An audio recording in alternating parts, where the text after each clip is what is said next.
आदरणीय राणेसाहेबांच्या नेतृत्वाखाली जिल्हा बँकेची ज्या दिवशीपासून वाटचाल सुरू झाली, मधल्या 2 वर्षांमध्ये थोडीशी गॅप पडली होती, परंतु पुन्हा एकदा या जिल्ह्यातल्या मतदारांनी राणेसाहेबांच्या नेतृत्वावर विश्वास व्यक्त केला आणि ज्यावेळी जानेवारी 2022 मध्ये साहेबांच्या नेतृत्वाखाली पुन्हा एकदा या नूतन संचालक मंडळाची वाटचाल सुरू झाली आणि ही वाटचाल सुरू झाल्यानंतर साहेबांनी काही आम्हाला सूचना केलेल्या होत्या की आपल्याला ही जिल्हा बँक म्हणून निश्चितपणे वाढवायची आहे, परंतु ती वाढवत असताना या जिल्ह्यातल्या समाजातल्या प्रत्येक घटकापर्यंत ती बँक पोहोचली पाहिजे.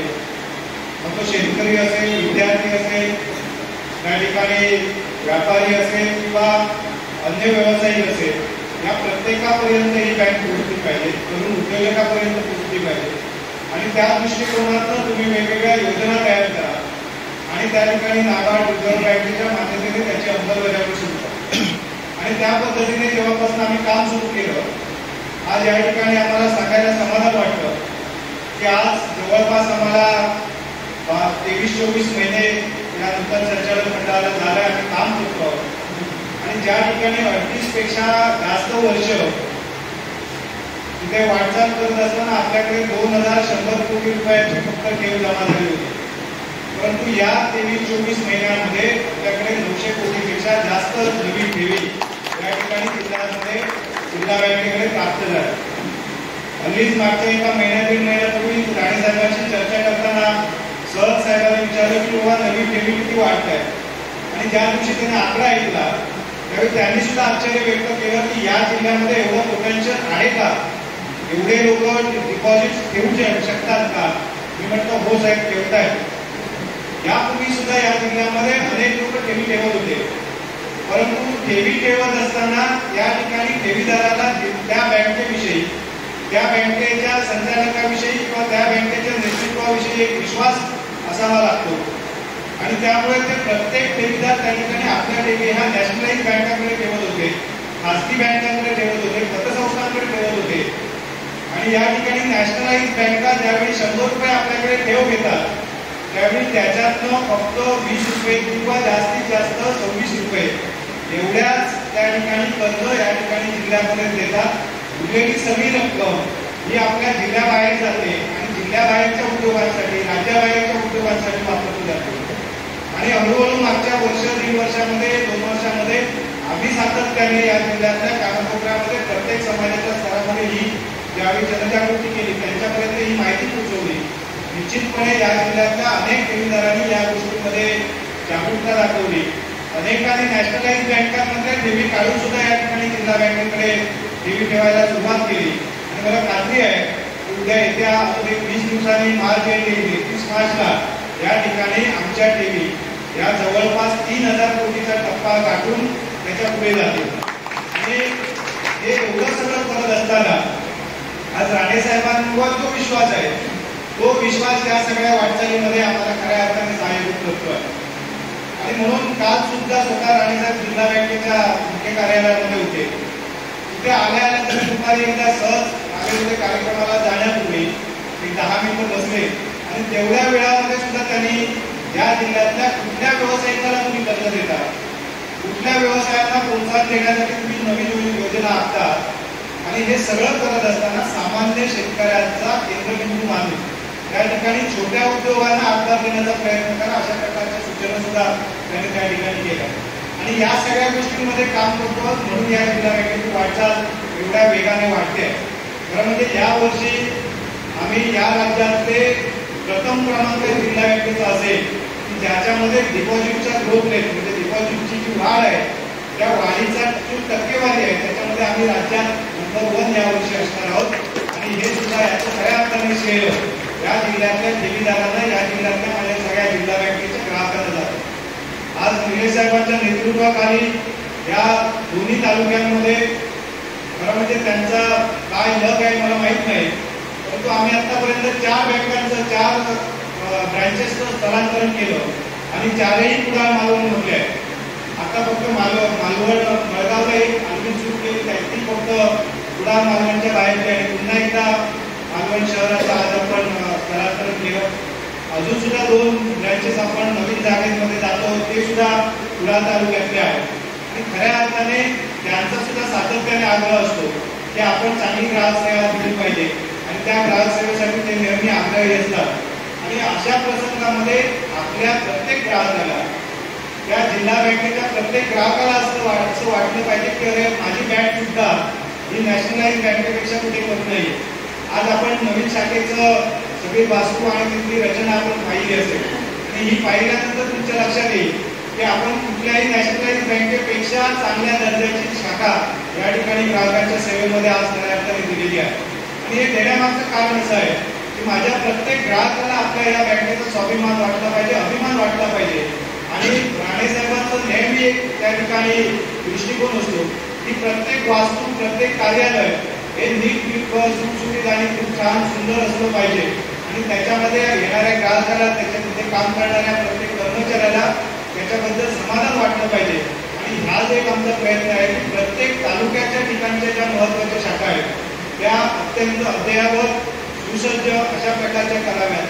त्याच्या माध्यमातून नियमित बँकिंग तर आहेच, परंतु त्याच्याबरोबर डिजिटल बँकिंगवर भर द्यावा. आणि या पुढच्या काळामध्ये ग्राहकांची सेवा ही घरपोच सेवा करण्याच्या दृष्टिकोनातून, दोषरहित बँकिंग करण्याच्या दृष्टिकोनातून आम्ही जास्त आग्रही आहोत, प्रयत्नरत आहोत. आणि म्हणून मग सगळ्या प्रकारचे डिजिटल प्लॅटफॉर्म असतील, व्हॉट्सअप बँकिंग असेल, त्या ठिकाणी मोबाईल ॲपमध्ये काही सुधारणा आवश्यक होत्या त्या सुद्धा केल्या आहेत. आज मालवणच्या सगळ्याच माझ्या व्यापारी बांधवांना सांगायला आनंद वाटेल की आम्ही त्या ठिकाणी मोबाईल बँकिंगचे त्या ठिकाणी आणले, ॲप आणलं आहे. ते ॲप पूर्वीच्या काळामध्ये फक्त एकटाच ओनर त्या ठिकाणी ऑपरेट करू शकत होता, परंतु ज्या ठिकाणी व्यापाऱ्यांसाठी खास करून आवश्यक अशा प्रकारची कार्यप्रणाली आपण त्या मोबाईल ॲपमध्ये आणली जी महाराष्ट्रामध्ये पहिल्यांदा कुठल्या तरी जिल्हा बँकेने कार्यरत केली आहे. ही चेकर मेकर सिस्टम, म्हणजे तुमचा जर एखादा क्लर्क त्या ठिकाणी पेमेंट करणार असेल तर त्या ठिकाणी मालक कुठेही जरी असेल तरी त्या मोबाईलमध्ये त्याला ते आयडेंटिफिकेशन किंवा त्याला परवानगी देऊ शकतात. अशा प्रकारची सुविधा सुद्धा आणली आहे, जेणेकरून करंट अकाउंट जे लोक ऑपरेट करत आहेत त्या सगळ्यांना त्याच्यामध्ये बँकिंग करणं सोपं जावं. आणि म्हणून त्या ठिकाणी व्यापाऱ्यांसाठी एक चांगली संधी त्या निमित्ताने आहे. सहकारी संस्थांमध्ये काम करणारे जे लोक आहेत त्यांच्यासाठी चांगली संधी आहे.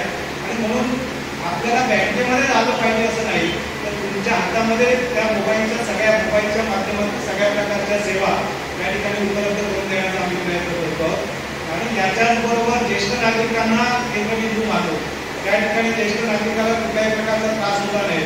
आजारी व्यक्ती असेल तर त्यांच्या घरापर्यंत त्या ठिकाणी कॅश विड्रॉल सुद्धा देण्याची व्यवस्था आपण केली आहे. आणि त्या ठिकाणी तिथं मोबाईल सेवा देण्याच्या दृष्टिकोनातून आपण फिरत्या मायक्रो एटीएम सुद्धा दिले आहेत. ज्या मायक्रो एटीएमच्या माध्यमातून तुम्ही कुठेही एटीएम सेंटरमध्येच गेलं पाहिजे असं नाही, त्या ठिकाणी ब्रँचमध्येच गेलं पाहिजे असं नाही, तर कुठेही आमचा त्या ठिकाणी असलेला प्रतिनिधी जर तुम्हाला मिळाला किंवा तुम्ही त्याला कॉल केला तरी तो ज्येष्ठ नागरिकाच्या घरी येऊन त्या ठिकाणी तुम्हाला त्याचं कार्ड स्वॅप करून तुम्हाला ती कॅश अवेलेबल करून देऊ शकतं. तुम्हाला कुठे रिक्षाने खास करून ब्रँचमध्ये जा, एटीएम सेंटरमध्ये जा, कोणाकडे तरी कार्ड पाठवा, अशा प्रकारची कुठल्याही गोष्ट करण्याची आवश्यकता लागणार नाही. अशा प्रकारची सेवा सुद्धा आपण सुरू केलेली आहे, त्याचा सुद्धा लाभ आपण सगळ्यांनी घ्यावा. या पुढच्या काळामध्ये ग्राहकाभिमुख अशा प्रकारची चांगली सेवा देण्याचा अधिकाधिक आम्ही सगळेजण प्रयत्न करतो आहोत. राणे साहेबांच्या नेतृत्वाखाली काम करत असताना हा जिल्हा समृद्धीकडे नेत असताना त्या ठिकाणी जिल्हा बँकेचं मोठं योगदान या सगळ्या स्तरामध्ये असलं पाहिजे अशा प्रकारची एक भूमिका आहे. त्या दृष्टिकोनातून आम्ही काम करतो. आणि मग म्हणून मच्छीमार सहकारी संस्था असतील, विकास सहकारी संस्था असतील, खरेदी विक्री संघ असेल, ज्याच्यामध्ये त्या ठिकाणचा शेतकरी प्रतिनिधित्व करतो आहे, त्या सगळ्या सहकारी संस्था अगदी सक्षम झाल्या पाहिजेत. त्याच्या माध्यमातून शेतकऱ्यापर्यंत चांगल्या सेवा मिळाल्या पाहिजेत. आणि म्हणून केंद्र शासन असेल, राज्य शासन असेल, विविध महामंडळ असतील, या सगळ्यांच्या सगळ्या प्रकारच्या योजना त्याच्यामध्ये अर्थसहाय्य जिल्हा बँक करते. आणि म्हणून या देशामध्ये पहिला मान या ठिकाणी जिल्हा मध्यवर्ती सहकारी बँकेला, चित्रदुर्ग बँकेला मिळाला तो राणे साहेबांमुळे, की ज्याच्यामध्ये आपण पंतप्रधान रोजगार निर्मिती योजनेसारख्या योजनेचा लाभ या ठिकाणी देण्यासाठी किंवा त्याच्यासाठी पतपुरवठा करण्याचा मान राणे साहेबांच्या माध्यमातून चित्रदुर्ग बँकेला पहिला मिळाला. आणि त्यानंतर या देशातल्या सगळ्या जिल्हा बँकेला हा मान मिळाला. त्यामुळे मी राणे साहेबांना खऱ्या अर्थाने धन्यवाद देतो की आपण ही प्रेरणा दिलेली आहे. आणि त्यामुळे पहिल्यापासूनच राणेसाहेबांनी या भागाचं नेतृत्व केलं आहे. त्यामुळे त्यांचं सातत्याने प्रेम राहिले. खरं म्हणजे या कार्यालयाचं किंवा या ब्रँडचं उद्घाटन सुद्धा मला राणेसाहेबांच्या हस्ते व्हावं अशा प्रकारची अपेक्षा होती. माझं आणि राणेसाहेबांचं सुद्धा त्यानिमित्ताने बोलणं झालं होतं. परंतु आता निवडणूक जवळ आली, आचारसंहिता केव्हा पण लागू शकते, म्हणून आता आम्ही या ठिकाणी उद्घाटनाचा कार्यक्रम संपन्न केला आहे. पण निश्चितपणे राणेसाहेबांना या शाखेला भेट देण्यासाठी आमचा आग्रह आहे. त्यांना पण समाधान वाटेल की त्यांना अपेक्षित असणारी शाखा या ठिकाणी त्याचं डिझाईन आपण करून घेतलं आणि अशा प्रकारचे मॉडेल या ठिकाणी प्रत्येक तालुका स्तरावर व्हावेत अशा प्रकारचा आमचा प्रयत्न आहे.